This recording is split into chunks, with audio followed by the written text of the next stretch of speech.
Bonjour à tous et bonjour à toutes. Bienvenue dans la matrescence. La matrescence, c'est la contraction du mot maternité et adolescence. Et si vous voulez en savoir plus sur cette définition, c'est simple, il suffit d'écouter l'épisode numéro 1. Dans ce podcast, on parle du postpartum, du 4e trimestre, de la joie d'être parent, mais de ses difficultés aussi. Bref, dans ce podcast, on parle de la vie. La matrescence met en avant des femmes et des hommes qui racontent, expliquent et donnent une autre définition à la parentalité. Je suis Clémentine Sarlat, la créatrice de ce podcast. Je suis journaliste de formation dans le sport, rien à voir, mais surtout maman d'une petite fille de 18 mois, Ella. Maman, papa. Avec ce podcast, j'ai voulu mettre des mots sur le vécu des femmes, notamment autour de la maternité. La matrescence transforme la vie des mères, des pères, mais surtout des familles dans leur ensemble, alors parlons-en. Ici, pas de tabou, je vous propose chaque vendredi une conversation intime, pleine de rire et d'émotions. Ce 11e épisode est un peu spécial. J'ai décidé d'interviewer une autre podcasteuse, celle qui a donné envie à beaucoup de femmes de parler et de faire entendre leur voix. J'ai passé 1 heure chez Clémentine Gallet, la créatrice du podcast Bliss Stories. Devenue un véritable phénomène en seulement quelques mois et la référence pour les podcasts sur la maternité. Clémentine, ça ne s'invente pas, m'a dit oui tout de suite quand j'ai proposé l'idée. Elle m'a reçue dans son cocon parisien. On a parlé de sa maternité à elle, pas de sa grossesse et de son accouchement, ça je lui laisse la primeur de vous le raconter dans son podcast, mais plutôt de l'après. Clémentine a grandi dans une grande tribu et a eu la chance de l'avoir près d'elle quand elle est devenue maman. Alors comment a-t-elle créé Bliss ? Qu'est-ce que cela a changé dans sa vie ? Comment gère-t-elle et surtout, ça fait quoi d'être maman ? Je vous laisse le découvrir. Bonjour Clémentine. Bonjour Clémentine. Ah bah celle-là, fallait la faire. Mais oui, mais j'en connais pas beaucoup des Clémentines. Et ben moi non plus. Ah mais ça me fait plaisir. Surtout des Clémentines qui font du podcast sur toi. Surtout des Clémentines qui font du podcast sur la maternité. Alors là, je crois que bon. On avait une connexion On déjà. est au max. Mais moi, je parle de la maternité après. Ouais, et donc, ça m'intéresse vraiment tout ce que tu fais autour et aussi ton expérience personnelle. Donc, je pose cette question à tout le monde, mais bon, maintenant, je me dis que tu vas me répondre en me disant que oui. Est-ce que tu connais la matrescence, le mot ? Oui, grâce à toi, j'avoue. Je ne connaissais pas avant. Et c'est toi qui me l'as appris, tu vois, dans le premier épisode de ton podcast, que je me suis évidemment précipitée d'écouter. Voilà, c'est un terme effectivement un peu, totalement inconnu, je pense, en France, et qui pourtant a une vraie signification. Et c'est bien parce qu'en français, on a une langue très riche, donc il y a un mot pour chaque chose. Et donc, il y a un mot pour cette période de la maternité, c'est chouette. Et toi, personnellement, est-ce que t'as été... tu te reconnaîtrais dans la matrescence, dans cette naissance d'être une mère, ou ça a été quelque chose de très fluide ? Ça a été plutôt quelque chose de très fluide, surtout pour mon premier enfant, en fait. Je dirais que je me suis pris une claque pour la deuxième. Ah ouais, alors c'est marrant parce que souvent c'est l'inverse. Bah ouais, je sais. C'est ce que, évidemment, autour de moi, la plupart des femmes disent. Mais moi, le premier, ça a été vraiment d'une simplicité déconcertante, à tel point qu'on s'est très vite dit qu'on allait enchaîner et que je suis retombée enceinte au bout d'1 an. Donc, voilà. Par contre, effectivement, quand ma fille Thelma est née, eh bien, mon fils avait à peine 2 ans. Et là, je me suis pris un mur. Parce que je me suis retrouvée avec 2 bébés à la maison, quoi. Voilà, 2 bébés qui n'avaient pas le même âge, qui n'avaient pas le même rythme, et qui pourtant avaient tous les 2 des couches, qui buvaient tous les 2 des biberons, qui avaient tous les 2 des tétines, mais rien en même temps. Voilà.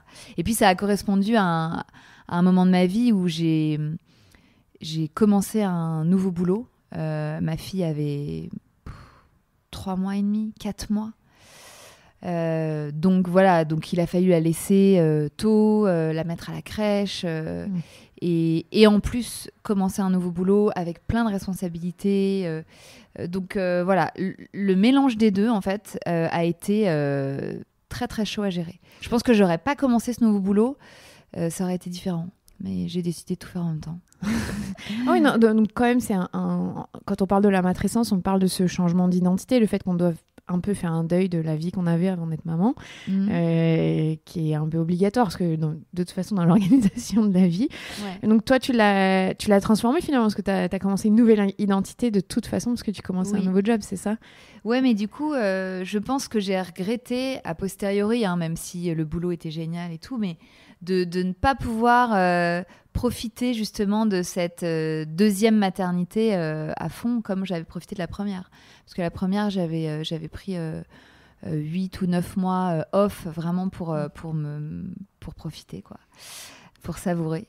Et là, j'ai pas pu le faire. Donc, je pense qu'il y a eu aussi cette frustration mélangée, effectivement, à un statut professionnel qu'il fallait tenir, qui a été compliqué, ouais. Donc c'est aussi lié, oui, forcément à ta carrière, en fait. Là, ouais.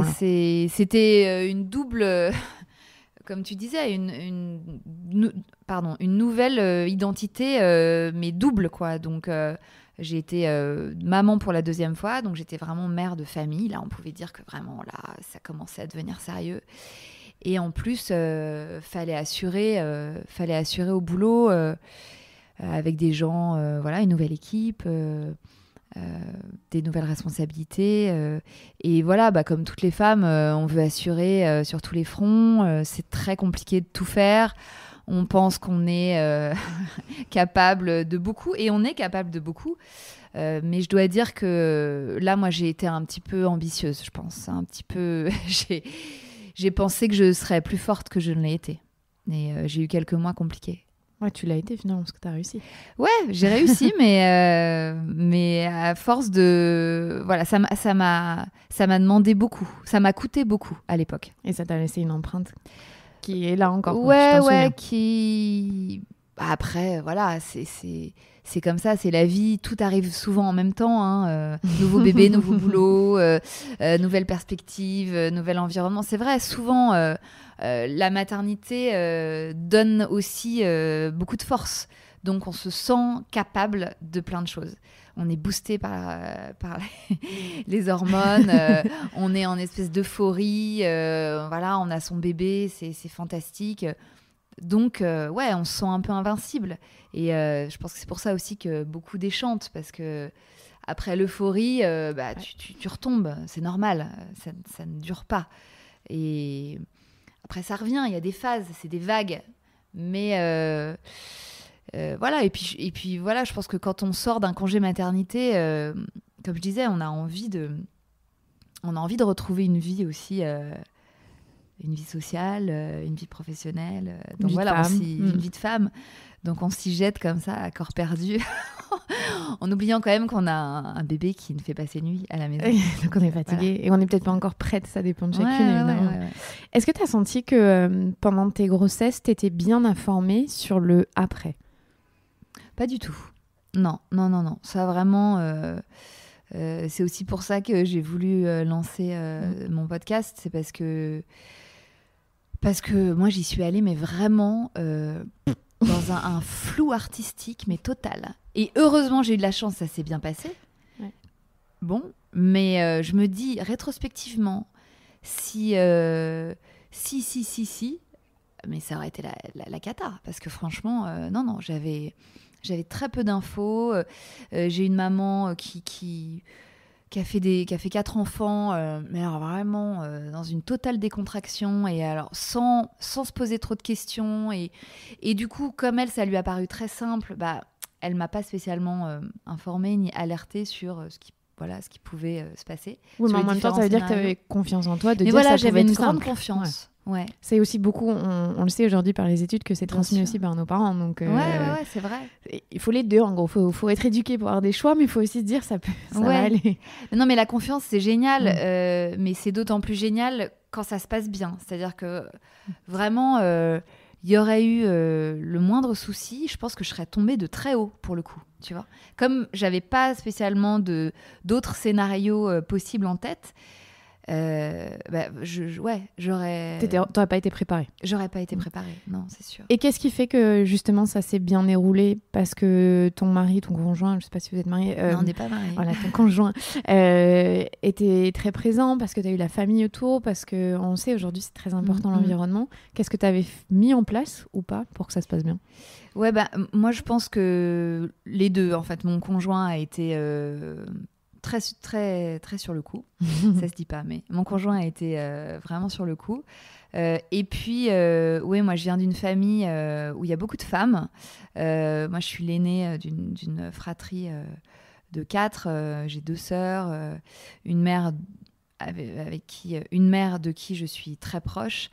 Et beaucoup de cousines, beaucoup de tantes, des grands-mères chéries, les femmes prennent beaucoup de place. T'as une tribu en fait. Ouais, c'est important. On est une tribu, ouais, vraiment, c'est ce qu'on nous dit souvent. Donc tu t'es sentie entourée, enveloppée. Donc en fait, à chaque fois qu'il y a un nouveau bébé dans la famille, il est accueilli par cette tribu, et c'est très fort, hein, ça. Tu me donnes la chair de poule. C'est vrai, regarde. Non, mais c'est vrai. C'est la base. On dit souvent qu'il faut un village pour élever un enfant, mais alors aujourd'hui, ces traditions dans nos grandes villes, dans ces nouveaux millénaires, ça se perd un peu. Mais certaines familles arrivent à préserver le côté clan comme ça. Et alors un clan, parfois, c'est difficile pour l'extérieur. On a souvent du mal à y rentrer, mais quand on y est, c'est plus fort que tout en fait, parce que il y a tout de suite en fait la mère et l'enfant qui arrivent est pris en charge, et il y a un relais en fait qui se crée, qui est complètement naturel et spontané. Donc oui, moi je peux dire aujourd'hui que honnêtement, il n'y aurait pas eu ma famille autour de moi. J'aurais pas vécu ma maternité pareil, ça c'est sûr. Le avant, le pendant et l'après surtout, parce que puisque c'est ton sujet, moi l'après, ma mère et mes sœurs ont été omniprésentes. Bon, en plus je suis l'aînée, je suis la première à avoir eu un bébé. Donc si tu veux, ce premier né de la famille, c'était la merveille. C'était la merveille. Et donc une envie d'être avec lui, une envie de s'en occuper, une envie de le garder, une envie de l'élever et de chacune lui transmettre une partie de soi, quoi. Mais c'est génial ce que tu dis, parce que ça veut dire que tes sœurs n'avaient pas d'enfants. Non. Et moi, je suis la première à le dire, avant d'avoir eu les enfants, je me rendais pas du tout compte de ce dont avait besoin une nouvelle maman. Et elles ont été présentes dans ce sens sans savoir quel bouleversement finalement tu étais en train de vivre. Ah ouais, complètement. Donc c'est chouette que... Ouais. Elles ont été très présentes, et ce qui était génial, c'est que donc comme elles n'avaient pas d'enfants, elles avaient le temps. Et je peux vous dire qu'avoir 2 petites sœurs jumelles dispo quand on vient d'avoir un bébé, c'est merveilleux. Ça remplace toutes les nounous et les babysitters possibles. T'as eu des doulas, c'est ce qu'on appelle. J'ai eu un maillage familial très fort, ouais. Ah, mais c'est hyper intéressant. Moi, il faut que les gens entendent qu'on a besoin de la famille, en fait. Ouais. Et c'est vrai, tu le dis aujourd'hui dans les grandes villes, le fait qu'on déménage loin souvent pour les études, pour la vie, fait qu'on s'isole sans le vouloir. Et à la maternité, on se rend compte à quel point c'est un poids, l'isolement. Et quand on est en décalage avec ses amis qui n'ont pas d'enfants, c'est difficile de demander de l'aide quand... ils comprennent pas ce qu'on vit, ce qui est normal. Ouais. Donc c'est là où la famille, elle est importante. C'est là où la famille peut vraiment... intervenir et avoir un vrai rôle. Bon, nous, c'est vrai qu'on a la chance d'être un clan en plus parisien. Donc, ça joue ça, parce que t'as un petit coup de mou, t'as pas envie d'être seul un soir, t'es en galère pour aller le chercher à la crèche, c'est un coup de fil, et puis voilà, là, il y a la petite armée qui se met en place et qui... et donc, on trouve des solutions. Je sais que ça, j'ai beaucoup de chance aussi, parce qu'on est proche dans le cœur et géographiquement. Donc ça joue. Voilà. Je pense que tu as eu une expérience dont beaucoup rêvent, finalement. Ouais. Donc je vais te parler de Bliss Stories, pour toutes celles qui écoutent, qui connaissent. Ça fait quasiment un peu plus d'1 an maintenant que tu as lancé. Il s'est passé combien de temps entre le moment où tu t'es dit « faut que je le fasse » et où tu l'as fait? En fait, ça s'est fait en 2 temps. Il y a eu donc l'idée qui a germé dans mon esprit. Et en fait, quand l'idée est apparue, il y a eu une vraie urgence à le faire très vite. Donc, très vite, j'ai eu un micro. Et très vite, j'ai interviewé en fait ma cousine et une de mes meilleures amies. Qui sont les premiers épisodes ? Qui sont les 2 premiers épisodes, Sonia et Agnès. Ma cousine Sonia, elle a fait un enfant toute seule. Enfin, c'était pas prévu qu'elle soit toute seule, mais bon, il se trouve qu'elle l'a eu toute seule. Mon amie Agnès a accouché en 1 heure de son premier bébé. Et elle s'attendait à un accouchement de 12 heures, tu vois, comme on dit tout le temps. Tu vas voir, tu vas en avoir pour des heures. Elle a accouché en 1 heure. Donc, c'était 2 histoires très fortes, avec des très bonnes raconteuses d'histoires. Et voilà, donc je me suis un peu fait la main, en fait, sur elle. Et puis, surtout, j'ai testé l'idée. J'ai testé, moi, ma capacité aussi à mener une interview, à rebondir, à être intéressée par le sujet. Bon, ça, j'avais pas trop de doutes, mais voir aussi comment elle réagissait, tester, quoi. Et puis, j'ai vu que ça marchait bien, que moi, j'étais à l'aise dans l'exercice. Et donc, après, j'ai décidé de me lancer et, en fait, de contacter des femmes que je ne connaissais pas. En tout cas, que je connaissais... parfois par les réseaux sociaux, mais c'était tout, quoi. On se connaissait pas. Et le déclic, je crois que je l'ai lu, tu parlais, tu étais dans ta voiture dans les embouteillages, c'est ça, et tu suis une Instagrammeuse australienne que j'aime bien aussi, qui a beaucoup d'enfants. Qui a beaucoup d'enfants.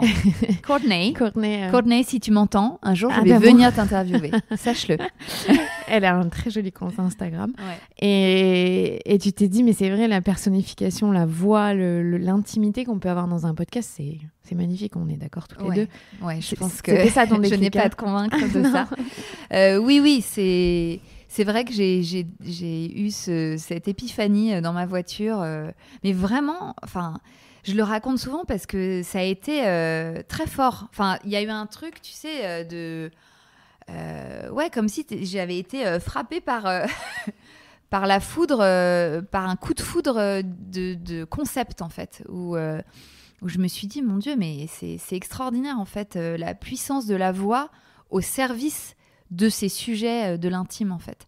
Et ça crée une proximité avec les femmes, avec les mères, même avec une Australienne du bout du monde. Et vraiment, j'avais l'impression qu'elle était à côté de moi, quoi, dans ma voiture. Et oui, donc après, voilà, j'ai interviewé des femmes influentes et anonymes. L'idée était vraiment de donner la parole à tout le monde et de traiter tout le monde à la même enseigne. Pour que... Moi, je trouve ça fort. Souvent, on me dit « Ah, mais pourquoi t'interviews que des influenceuses ?» Alors, d'une part, c'est faux. Je n'ai pas du tout que des influenceuses ou des blogueuses dans Bliss. Mais je trouve ça aussi intéressant d'en avoir parce que moi, ce qui m'intéresse, c'est de les sortir d'Instagram. C'est justement d'enlever le filtre. Oui, c'est vrai. Et voilà, je défends une parole sans filtre, mais toutes ces filles qui mettent en scène un peu leur maternité sur Insta, je trouve ça hyper déculpabilisant, en fait, de savoir ce qu'il y a derrière cette très jolie direction artistique qui est... que moi, je suis la première à adorer, hein, franchement. Courtney, c'est ça. Hein. Courtney, je trouve que son compte est sublime. Il y a des comptes... C'est des artistes, on est d'accord. Ouais, c'est des artistes, vraiment. C'est pour ça que je parle de direction artistique. Mais évidemment que derrière ça, il y a une vraie vie, quoi. Et on a toutes traversé des choses plus ou moins faciles et on a toutes galéré. Exactement. Et tous, parce que les pères aussi. Exactement. Et ça fait du bien de savoir que même ces femmes-là, qui pourtant n'en laissent rien paraître, eh bien, elles aussi, elles sont comme nous, quoi. Elles ont vécu des joies, des galères, des grands moments de détresse. Et voilà, ça fait du bien de l'entendre. Est-ce qu'au début, on t'a pas prise pour une folle, mais te dire, mais podcast, c'est quoi? Parce que là, tu parles de ta famille proche que tu as interviewée, que ce soit ton ami ou ta cousine. Quand tu vas interviewer des gens que tu ne connais pas du tout, il faut expliquer le concept au départ. Oui, alors écoute, aujourd'hui, c'est quand même beaucoup plus simple. Non, on est d'accord. Mais au début, il fallait expliquer le concept, mais je vais te dire, quand j'ai contacté ces filles... inconnues pour moi, mais connues d'Instagram, elles m'ont toutes dit oui tout de suite. Je sais pas, il y avait quand même une urgence de parler, tu vois. Alors bon, après, évidemment, je dis toutes, c'est faux. Il y en a qui m'ont dit non, évidemment, parce qu'elles n'avaient pas envie de s'exposer, et ce que je respecte totalement. Mais c'est ça aussi qui m'a poussée à continuer, c'est que j'ai senti qu'il y avait une vraie demande, en fait, des mères de parler, et qu'elles avaient besoin de s'exprimer sur le sujet. Donc, ça m'a confortée dans l'idée, et je me suis dit, ok, bon, non seulement elles ont envie de parler, mais en plus...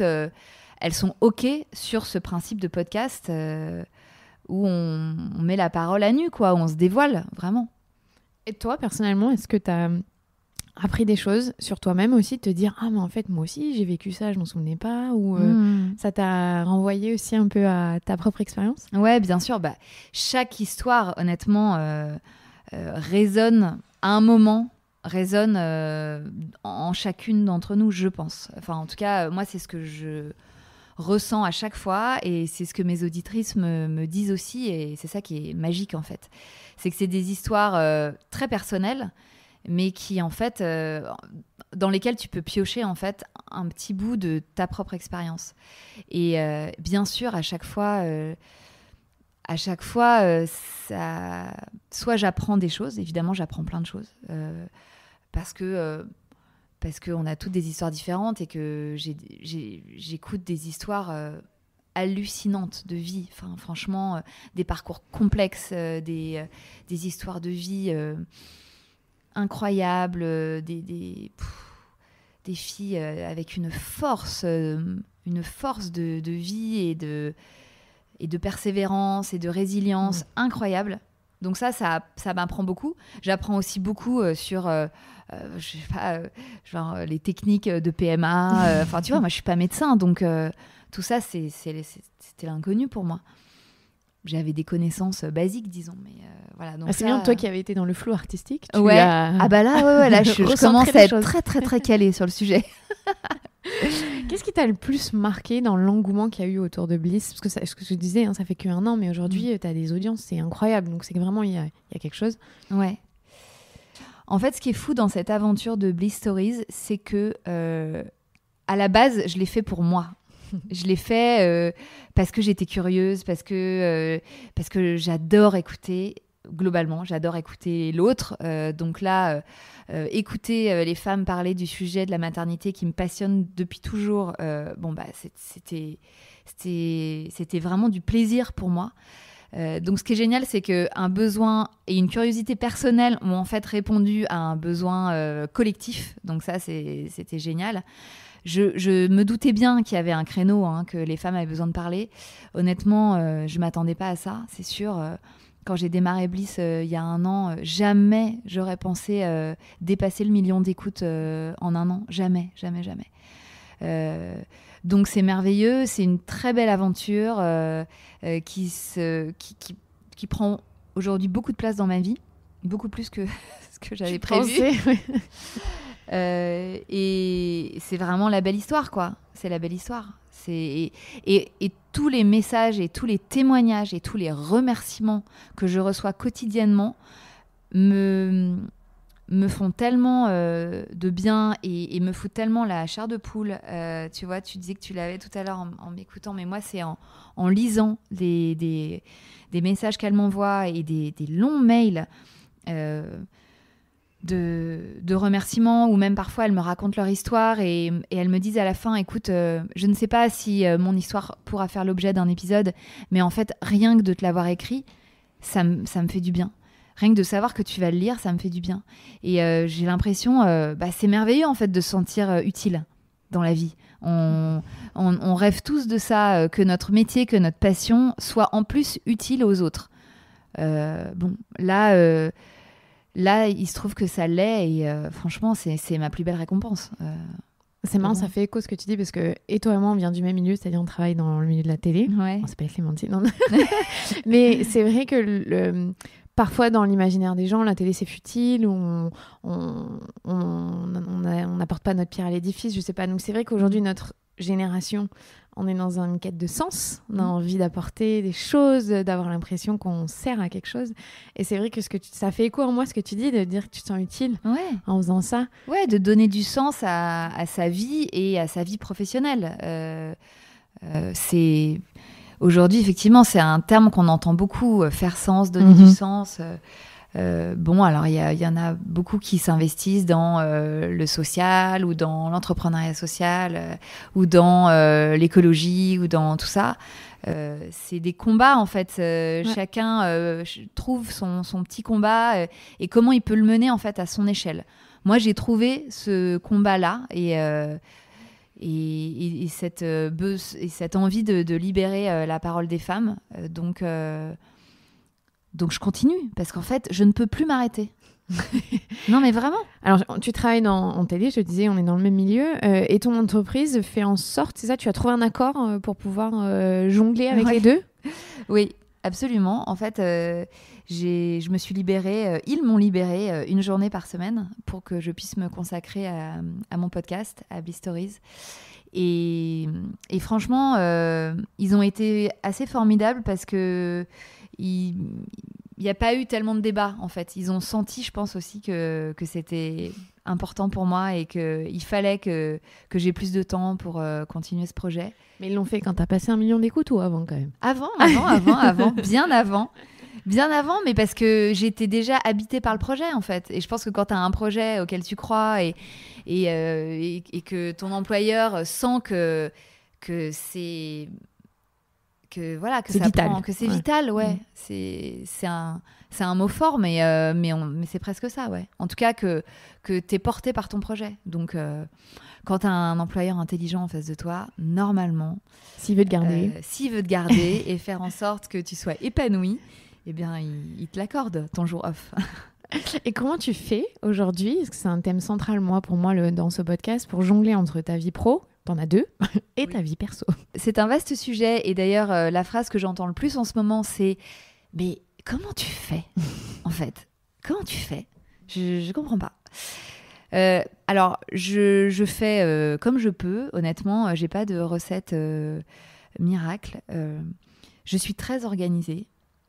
D'ailleurs, au grand malheur de mon mec qui trouve que j'ai un tableau Excel dans la tête. Oui, c'est vrai, je le reconnais. Mais je pense que sans ça, j'en serais pas là aujourd'hui et je pourrais pas faire tout ce que je fais. Donc voilà, et puis je compartimente. C'est-à-dire que quand je suis en télé, je fais que ça. Et quand je fais Bliss, je fais que ça. Et j'essaye de ne pas trop faire empiéter l'un sur l'autre, même si parfois, j'avoue, c'est compliqué.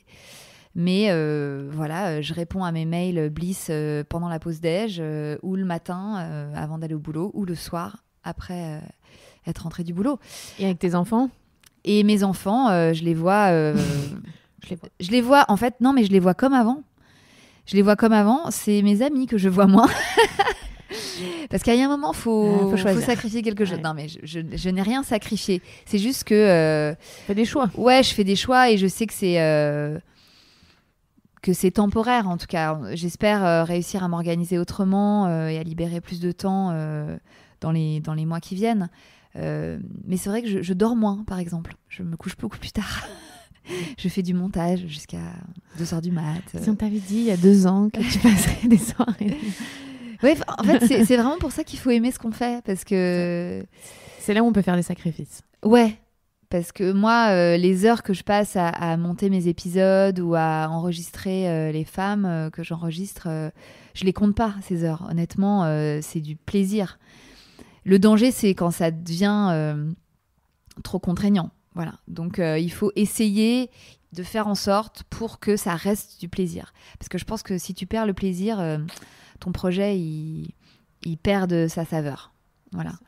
Donc, moi, je m'efforce à chaque fois qu'il y a un truc qui coince ou que je me dis « Ah, ce truc-là, je le sens pas » ou il y a un truc qui me convient pas, j'essaye de faire en sorte que ça s'adoucisse. Et quitte à dire non, parfois. Il faut savoir dire non. C'est un apprentissage pour les femmes, ouais. En général. Ouais, non, mais de toute façon, cette nouvelle vie d'entrepreneuse, entre guillemets, elle est toute nouvelle pour moi et j'apprends tous les jours, mais c'est passionnant. C'est passionnant. Franchement, c'est extraordinaire ce qui m'arrive. Je vais pas me plaindre. Donc oui, je dors moins, mais j'apprends beaucoup plus. Donc voilà. Je suis d'accord. Et est-ce que tu as eu la sensation, parce qu'on parle du thème de l'apprentissage, quand tu es devenue maman, d'apprendre des choses sur toi-même, d'apprendre une nouvelle facette de ta personnalité, de toi? C'est loin, c'est ça que tu veux dire? Oh, pas tant que ça. Non, mais je trouve qu'un enfant, ça te décentre. Donc, ça te décentre de ton nombril. Donc ça, non pas que j'étais spécialement auto-centrée, mais ça fait toujours du bien de se décentraliser, je trouve. et d'être corps et âme dévoué à quelqu'un d'autre que soi et de s'occuper, de faire passer quelqu'un d'autre avant soi. Je trouve que ça, c'est quand même le plus bel apprentissage de la maternité. Et puis, j'aurais aimé que ça m'apprenne la patience. Honnêtement, je peux pas te dire aujourd'hui que ça m'a appris la patience. Je suis quelqu'un de très impatient. Et je le suis avec mes enfants, parfois trop. Donc, je travaille beaucoup dessus. J'ai essayé de lâcher prise. J'y suis pas complètement arrivée, mais j'y travaille aussi. Après, je pense que ça dépend de comment t'es paramétré au départ. Moi, ça n'a pas révolutionné ma vie d'avoir des enfants.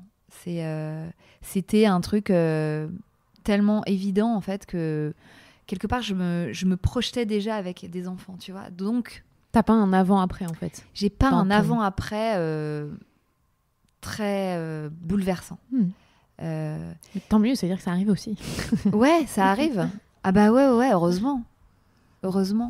Mais c'était comme une continuité de vie, à laquelle je m'étais préparée et dans laquelle je m'étais projetée. Et je pense que, en général, dans la vie, quand tu entreprends quelque chose, que ce soit professionnel ou personnel, en fait, de se projeter, le pouvoir de projection, moi, en tout cas, il me sert beaucoup.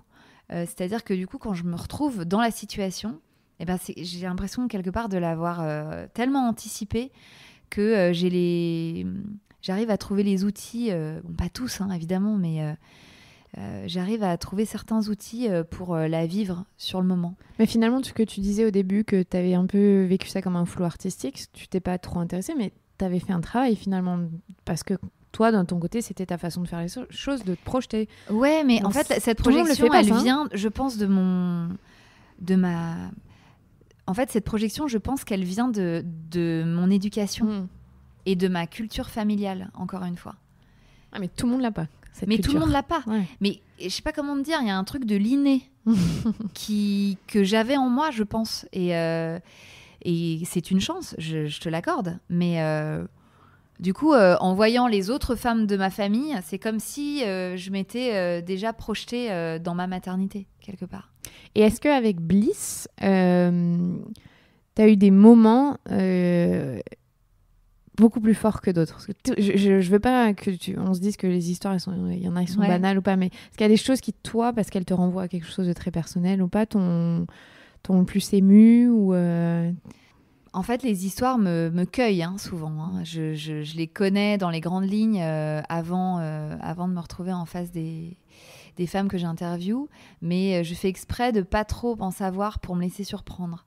Et donc, très souvent, je suis cueillie par l'émotion. En plus, moi, je suis une éponge à émotions, donc il m'en faut pas beaucoup. Mais oui, j'ai des souvenirs de sanglots que je coupe un peu au montage parce que quand même... je sais que mes auditrices souvent arrivent au boulot le matin avec le mascara qui dégouline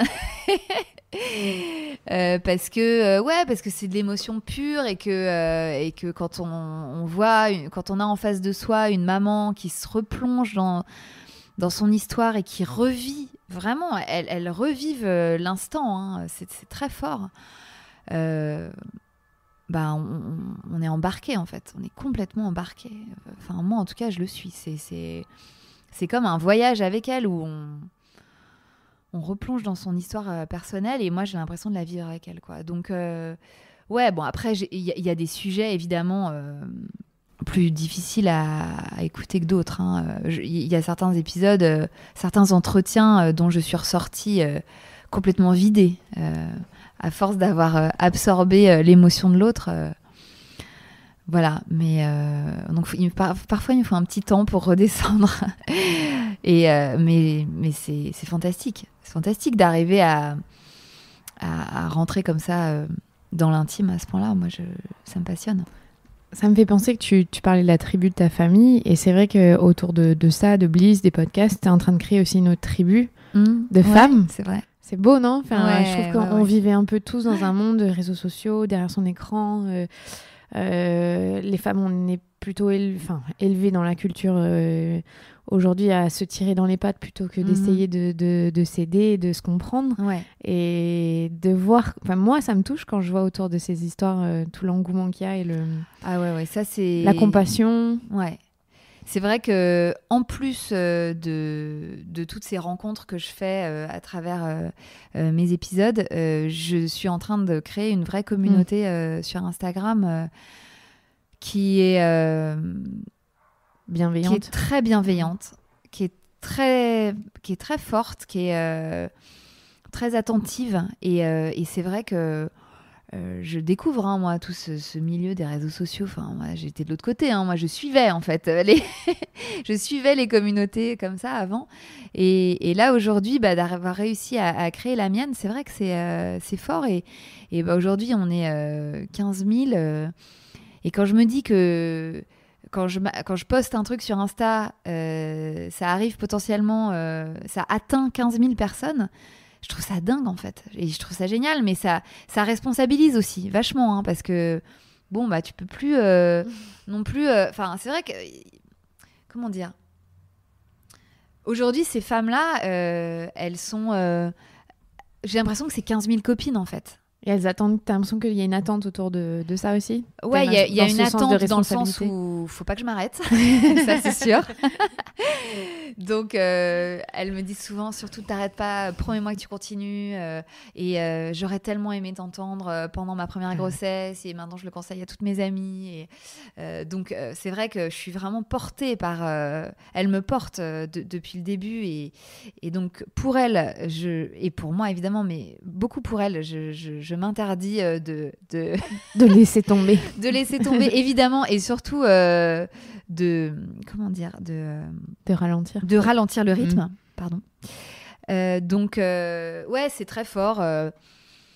Et puis, en fait, c'est maman Instagram qui, au début, effectivement, moi, j'aurais pu me dire que c'était un peu la course aux plus belles photos, au plus grand nombre de hashtags, à la phrase la mieux tournée. Parfois c'est un peu fatigant, ça. C'est cette surenchère, en fait, d'exposition de sa famille et de sa maternité, de ses enfants, et des looks de ses enfants, et de sa cuisine, et de ses draps en lin, et de ses vacances, tout ça. Moi, parfois, je trouve ça un peu anxiogène et un peu too much. Mais c'est pour ça que j'aime aussi être surprise par ces nanas qui, derrière ces comptes Instagram ultra léchés, sont en fait souvent beaucoup plus authentiques qu'on ne pense. Et ça me fait plaisir de gratter un peu le vernis.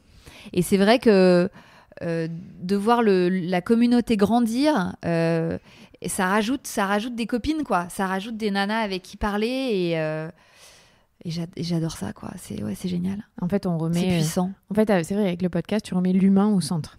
Ouais. Il n'y a pas de filtre, forcément. Il n'y a pas de couleur, il n'y a pas quoi que ce soit de physique. Ouais. Et je pense qu'on a tous un désir de ça, de la matière humaine, du et vrai. puis comme quoi, tu vois, les deux sont compatibles, puisque oui, tout à fait.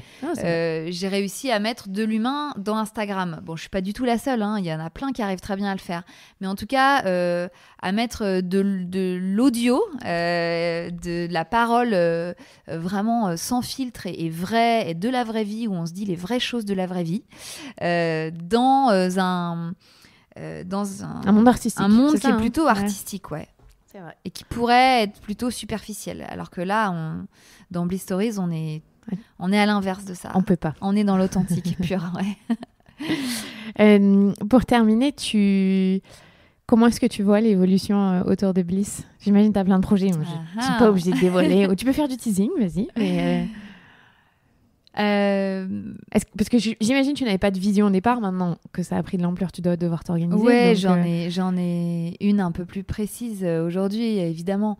Aujourd'hui, Bliss, c'est devenu presque une marque. Enfin, à la base, ça n'était pas ça, mais aujourd'hui, en tout cas, c'est ce qu'on me dit. C'est presque devenu ça.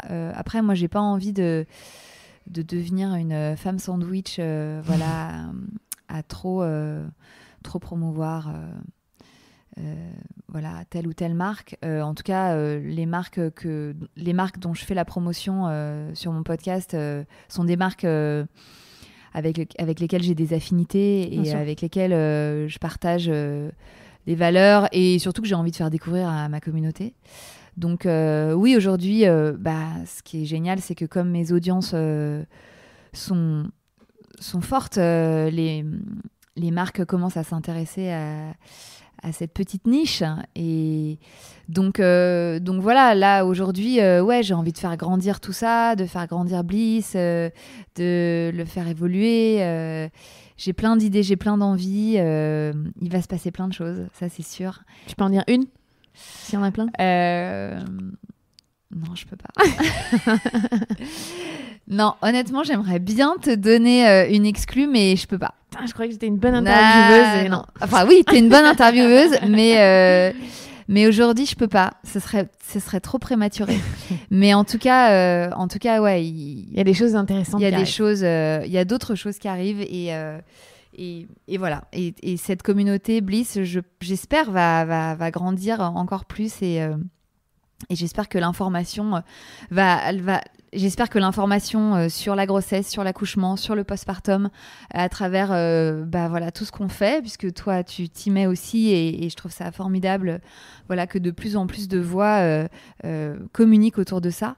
Moi, je prends la suite de ton histoire. Voilà. Et à force, on va y arriver. Hein. À force, les femmes tomberont enceintes, auront une grossesse et un accouchement plus informés.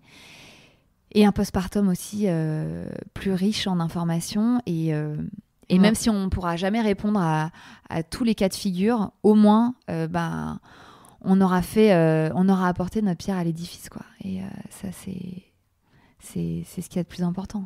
Et je pense que et toi et moi, on veut déculpabiliser aussi. Ouais, bien enlever sûr. la honte, enlever ouais. C'est important. tout le tabou qu'il y a autour de ça. Bah oui, parce qu'en fait, quand tu te retrouves les pieds dans les étriers en salle d'accouchement, tu peux t'appeler Beyoncé ou Clémentine. Finalement, c'est pareil. Hein. Donc ouais, c'est important de remettre ça aussi, de se le dire en fait, en permanence. Mais on a tendance à l'oublier. Mais voilà, c'est pour ça que c'est bien qu'on soit là pour le répéter et que les femmes se sentent un peu moins seules. Voilà. Ça sera le mot de la fin. La communauté est moins seule. Merci beaucoup, Clémentine. Merci, Clémentine. Avec plaisir. Merci à toi. Ciao. Merci, Clémentine. Merci de m'avoir fait confiance, de m'avoir reçue chez toi, d'avoir surtout libéré la parole des femmes, de leur faire confiance, de les prendre au sérieux. Je pense que c'est très important aujourd'hui qu'on légitimise le récit autour de la grossesse et de l'accouchement. Il y a eu bien trop d'abus. Et ça permet surtout aux femmes d'avoir des clés, de se faire confiance et de se sentir moins seules. Vu le succès de tes podcasts, je pense que le pari est réussi. Si vous ne connaissez pas vraiment, je pense que c'est improbable si vous écoutez ce podcast, mais je vous mets tous les liens pour écouter Bliss Stories dans le descriptif de l'épisode. Merci à vous d'être toujours plus nombreuses à écouter. N'hésitez pas à laisser un commentaire. Si vous avez vraiment aimé, n'hésitez pas à laisser 5 étoiles sur votre plateforme d'écoute. Et à partager évidemment autour de vous. Plus on est, mieux c'est. Surtout plus on est informé, mieux c'est pour la société en général. Et puis à très vite, à vendredi prochain. Très bon week-end.